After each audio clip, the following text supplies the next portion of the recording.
আসসালামু আলাইকুম, মৃদুল টিভি সবাইকে স্বাগত। 6000 mAh ব্যাটারি, 120 হার্জ ডিসপ্লে, কিন্তু প্রাইস অনুযায়ী এই ফোনটা কি আসলে সত্যি ঠিকঠাক আছে? অন্যান্য যে আরো বিষয়গুলো আছে যেমন ক্যামেরা, পারফরমেন্স, গেমিং, এগুলো আসলে কেমন দিচ্ছে, এই সকল কিছুই জানবো আজকের ভিডিওতে। তো আজকের ভিডিওতে আমরা যে ফোনটা রিভিউ করতে যাচ্ছি, Xiaomi Redmi A7 Pro। এটা কি বাজেট কিং নাকি শুধুমাত্র প্রো?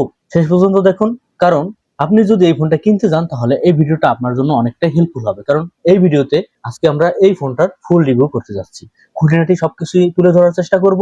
কোন কোন জায়গায় আমাদেরকে ভালো করছে বা ভালো দিছে সেগুলো তুলে ধরার চেষ্টা করব। তো প্রথমে এই ফোনটা কোথায় পাবো, দাম, ভেরিয়েন্ট, এইগুলো দেখার পর আস্তে আস্তে আমরা স্টেপ বাই স্টেপ আলোচনা করব। প্রথমেই জানাই রাখি, এই ফোনটা আপনারা অফিসিয়ালি পাবেন।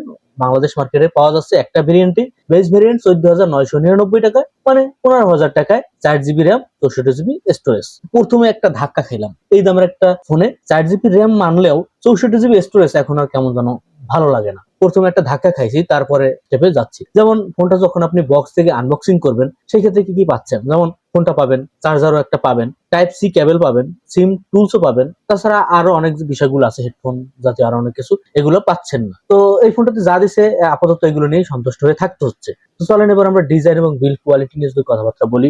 ডিজাইন একদম সিম্পল কিন্তু স্টাইলিশ। আমার কাছে এই ধরনের ডিজাইন গুলো ভালো লাগে। যেমন অনেক ফোনে দেখি পিছনে একদমই সাজাই গুছাইয়া, মানে অন্যরকম একটা ব্যাপার থাকে, সেগুলোর চাইতে সাদা মাটা যে স্টাইল গুলো, সেই স্টাইল গুলোর ভিতর এইটা আমার কাছে স্টাইল হিসেবে যথেষ্ট ভালো লাগছে। এবার যদি আমরা ফোনটার ওয়েটের দিকে বলি, 208 গ্রাম, ওজনটা একটু বেশি, এবং ফোনটা কিন্তু বড় সড়ো ফোন। যাদের হাত ছোট তাদের ইউজ করতে একটু হিমশিম খাবেন। তাছাড়াও ফোনটা অনেকটা বড় হওয়ার কারণে এক হাতে ইউজ করে আপনি তেমন মজা পাবেন না। ফোনটা প্লাস্টিকের ফ্রেমের তৈরি, তারপরও বিল্ড কোয়ালিটি যথেষ্ট ভালো। ফোনটা আপনারা 4টা কালারে পাবেন, ব্ল্যাক, ব্লু, গ্রিন এবং অরেঞ্জ কালার। তাছাড়া আরেকটু যদি ফোকাস করি, বিগ সাইজের একটা ফোন, 6.9 ইঞ্চির একটা ডিভাইস পাচ্ছেন, যেটা বলবো ওই আগের মতনই, যে আপনি এক হাতে ইউজ করতে গেলে একটু অন্যরকম লাগবে। এবার আমরা ডিজাইনটাকে যদি একপাশে রাখি, এবার ভিতরে সিকিউরিটি বা আরো যে বিষয়গুলো থাকে সাইডে আরো কি কি পাচ্ছি সেগুলো নিয়ে যদি কথাবার্তা বলি, যেমন 3.5mm হেডফোন জ্যাকটাও এখানে পাচ্ছি। তাছাড়া এখানে পাচ্ছি সাইডেই পাওয়ার বাটনের সাথে ফিঙ্গারপ্রিন্ট সেন্সরটা পাচ্ছি, যেটা ভালোই কাজ করে।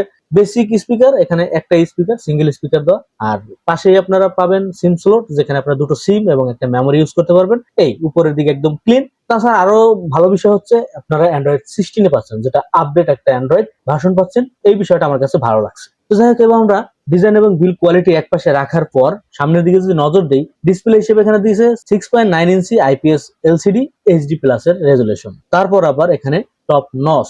এখন এই দামের ফোনে টপ নস আসলে মানানসই না, এটা আর দেখতে চাই না। সাথে পাচ্ছেন 120 হার্টজ রিফ্রেশ রেট, যেটা বলবো ভালো। 120 হার্টজ এর দেওয়ার কারণে এই ফোনটাতে একটু এই জায়গায় ভালো করছে। তাছাড়া স্মুথও ভালো আছে, আপনি যে কোনো অ্যাপেই মোটামুটি ভালো একটা স্মুথের ব্যাপার পাবেন। ব্রাইটনেস হিসেবে এখানে দিচ্ছে 800 নিটস। ইনডোরে ঠিকঠাকই আছে, কিন্তু আউটডোরে আপনি যখন যাবেন তখন একটু ব্রাইটনেস কম হওয়ার কারণে একটু ঝামেলা করবেন। যখন সূর্যের আলো ডিরেক্ট পড়বে তখন একটু হিমশিম খাবেন ইউজার ক্ষেত্রে। তাছাড়া স্মুথ স্ক্রলিং ঠিকঠাকই আছে।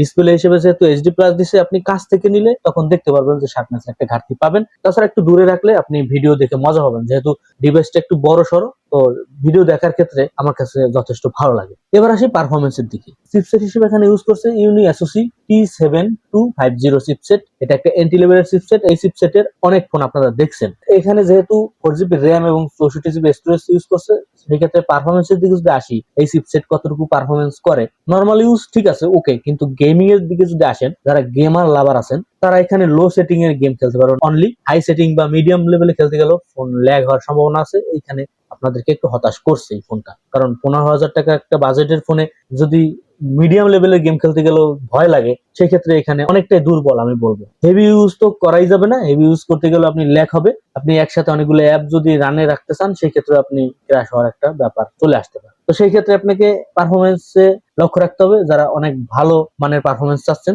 তাদেরকে এই বিষয়টা অবশ্যই মাথায় রাখতে হবে। তবে টুরি টাইপের গেম খেলে সময় পাস করতে পারবেন। এবার আসি ক্যামেরায়। ক্যামেরা হিসেবে এখানে রেয়ারে আপনারা দুটো ক্যামেরা দেখলেও এখানে মেইন কাজের একটাই, যেটা 13 মেগাপিক্সেল মেইন ক্যামেরা।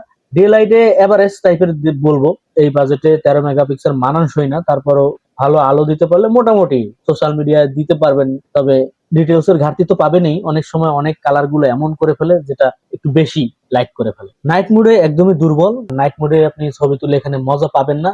নাইটে ছবি তুলতে গেলে লাইটিং যদি ভালো দিতে পারেন সেই ক্ষেত্রে দেখবেন অনেক ডিটেলস এর ঘাটতি এখানে পাবেন। যাই এবার আমরা সেলফিতে যদি আসি, সেলফি এখানে 8 মেগাপিক্সেল সেলফি দিয়েছে। 8 মেগার কাজের হলে ভালো হইতো, কিন্তু একদমই নরমাল। এটা দ্বারা আপনি ভিডিও কল ঠিকঠাক আছে, তবে রিলস বা ছোট কন্টেন্ট যারা করেন তাদের ক্ষেত্রে আসলে এটা তেমন সফলতা আনতে পারবে না, এখানে আপনাকে মাথায় রাখতে হবে। ক্যামেরা হিসেবেও ফোনটা আমার কাছে দুর্বলই মনে হচ্ছে। ভিডিও রেকর্ডিং করতে পারবেন 1080p 30fps এ, স্টেবল একদমই হতাশাজনক। তো ক্যামেরা হিসেবে এই ফোনটাতে আরো অনেক ইমপ্রুভ করা উচিত ছিল, ক্যামেরা আমার কাছে ইমপ্রেস করতে পারে নাই। এবার আমরা ব্যাটারির দিকে আসি।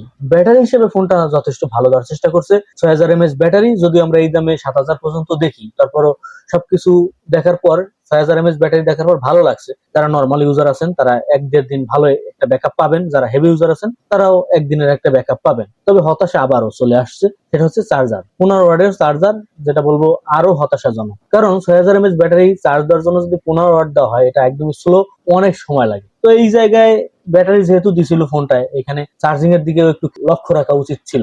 বুঝলাম না কি করলো। যাই হোক, এইখানেও আমাকে হতাশ করলো ফোনটা। এবার আমরা সবকিছু এক জায়গায় রাখার পর ফোনটার ভালো দিক খারাপ দিক এক নজরে দেখি। যেমন ভালো বিষয় যেগুলো, 6000 mAh ব্যাটারি, যেটা ভালো। 120 হার্টজের একটা স্মুথনেস পাচ্ছেন, যেটা আরো ভালো আমি বলবো। বিগ ডিসপ্লে পাচ্ছেন, এখানেও ভালো।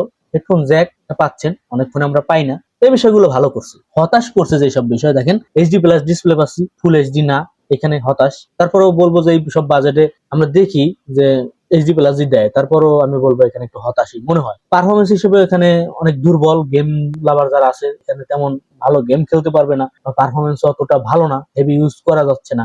এভারেজ ক্যামেরা বলবো, ক্যামেরা হিসেবে অতটা ভালো না। আমি লো লেভেলের ক্যামেরা বললাম না, এভারেজই ধরলাম, সেক্ষেত্রে হতাশ করছে। চার্জিং এর ব্যাপারটা যদি আসি, এখানেও স্লো, এখানেও আমাকে হতাশ করছে। সবকিছু মিলিয়ে রেডমি A7 Pro হচ্ছে একটা বেসিক বাজেট ফোন বলা যায়। মানে এই সবকিছু বাদ দেওয়ার পর ব্যাটারিটা একটু ভালো বা এইসব বিষয় দেখার পর বেসিক লেভেলের টেনে টুনে আসলে বলা যায়। অতটা ভালো আমি বলবো না। যারা চান long battery backup, basic use, যেমন ইউটিউব, ফেসবুক, মানে নর্মাল সোশ্যাল মিডিয়া একটু ইউজ করবেন, তাদের জন্য বলবো ঠিকঠাকই আছে। বাট যারা গেমার অথবা অনেক হেভি ইউজার, তাদের ক্ষেত্রে এই ফোনটা অ্যাভয়েড করা উচিত। কারণ এই দামে মার্কেটে কিন্তু অনেক অপশন আছে। আপনারা যারা গেমার লাভার আছেন তারা কিন্তু এর সাথে ভালো পারফরমেন্স পাবেন এমন ফোন আছে। ক্যামেরা হিসেবে এর সাথে ভালো একটু ক্যামেরা পাওয়া যায়, যদিও বাজেটের ফোনগুলোতে ক্যামেরা সবই একই রকম, তার ভিতরেও এর সাথে একটু ভালো পারফরমেন্স আলা ফোনও পাওয়া যায় এই বাজেটে। যারা চান তারা অন্যান্য অপশনও দেখতে পারেন। তো বন্ধুরা, এই ছিল রেডমি A7 Pro ফুল রিভিউ। আপনাদের কাছে কেমন লাগছে অবশ্যই জানাবেন। আপনি কি কিনবেন কি কিনবেন না সেটাও জানাবেন। আপনার কমেন্টটা অবশ্যই আমাদের জানা প্রয়োজন। আপনার মূল্যবান কমেন্ট অবশ্যই জানাবেন। ভিডিওটা ভালো লাগলে লাইক, শেয়ার এবং ফেসবুকে দেখে থাকলে ফলো, ইউটিউবে দেখে থাকলে সাবস্ক্রাইব করতে ভুলবেন না। আজকে পর্যন্ত, আসসালামু আলাইকুম।